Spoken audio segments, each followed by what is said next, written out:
Salam, bu videoda administrator paneli necə idarə etmək olar, onu göstərəcəm. Məlumatlarımızı daxil edirik növbədə. Sonra basırıq daxil ol knopkasına. Ondan sonra qabağımıza bu pəncərə açılır. Burada biz həkimləri, rentgenoloqları, pasientləri və filialları görə bilərik. Bu bizim əsas səhifəmizdir.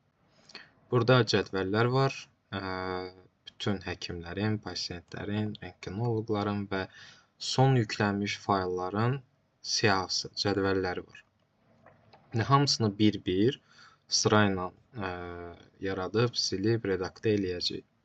Əvvəl başlayaq filiallarla. Filiallar, hal-hazırda heç bir filial yoxdur. Gəlin yenisini yaradaq. Bura gəlirik, daxil edirik. Nizami filialı,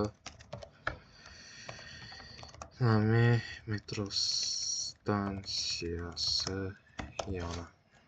Məsəl üçün elə bir məlumat yazırıq bura. Telefon nömrəsini qeyd edirik. Sonra yarat knopkasına basırıq və artıq yarandı. Gəlirik bura, nəyisə səhv yazmışıq. Redaktaya basırıq. Burada yazırıq ki, Nizami Mall. Yadda saxlaya basırıq. Artıq bu qeyd bizim sistemimizə düşdü.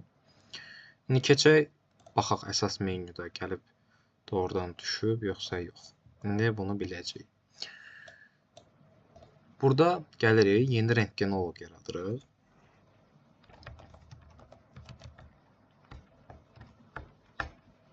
Mail adresini qeyd edirik.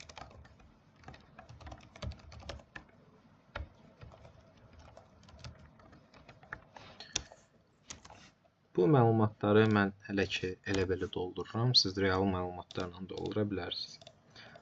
Deməli, burada hər bir rentgenoloq üçün filial seçim eləmək məcburidir. Gəlirik, basırıq filial seçin knopkasına və burada çıxır Nizami filialı. Bastıq.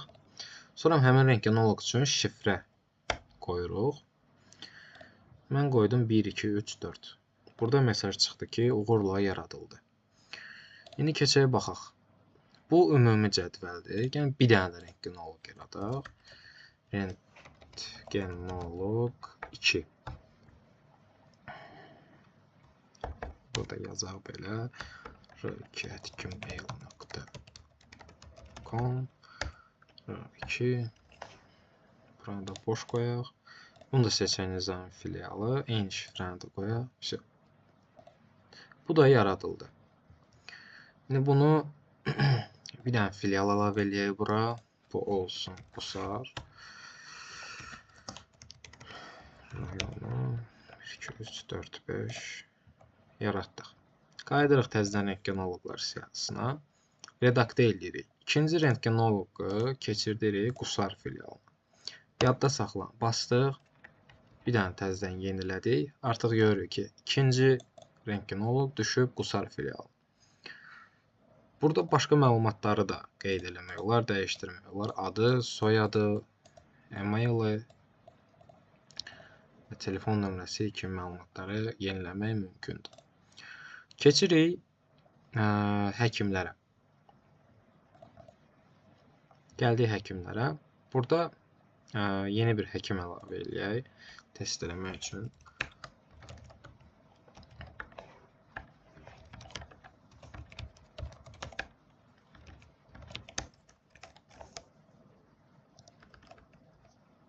Yarata bastıq. Artıq yeni bir həkim yarandı. İndi gəlirik hamısına bax knopkasını vururuq.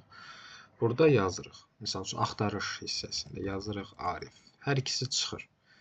Arifəli yazdığımız halda o birisi çıxmır. Burada ad soyada görə axtarış eləmək mümkündür. Burada redaktə eləyə bilərik istədiyimiz məlumatı, istifadəçi adı, soyadı, maili, nömrəsi, istənilən hər bir şeyi idarə etmək mümkündür. Həmçinin biz burada yaratdığımız həkimləri silə də bilərik. İndi keçirik pasientlərə. Pasientlər adını yazırıq, soyadını yazırıq. Əlaqə üçün e-mail adresini də qeyd eləyə bilərik. Misal üçün. Növbəti addımda gəlirik bura. Burada həkimi qeyd etməliyik. Burada indi bir dənə həkim olduğu üçün bir dənə bu çıxır.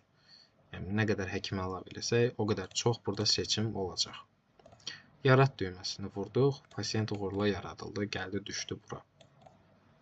Təzədən keçirik, hamısına bax eləyirik. Burada hal-hazırda bütün məlumatları görünür.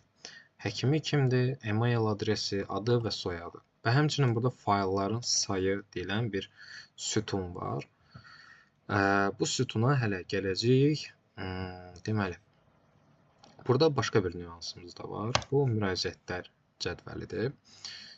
Bizim veb saytımızda həkim müraciətləri üçün bölümü olacaq. Həkimlər gələcəklər oradan formanı dolduracaqlar və həmin formadan doldurulmuş müraciətlər gəlib bu ekrana düşəcək. Burada iki knopka olacaq. Qəbul et və rədd et knopkaları. Qəbul etə basanda həkim artıq bu sistemə giriş eləyə biləcək. Rədd et knopkasına basanda isə həmin adamın müraciəti rədd olunmuş olacaq. Bu şəkildə. Fayllar. Faylları görmək üçün biz indi rentgenoloq hesabına keçib oradan həkimə fayl göndərməliyik. Bu videonu burada sonlandırıram və rentgenoloq hissəsini göstərdiyim videoda bura geri qayıdacağım. Fayllar necə işləyir, onları göstərəcəm.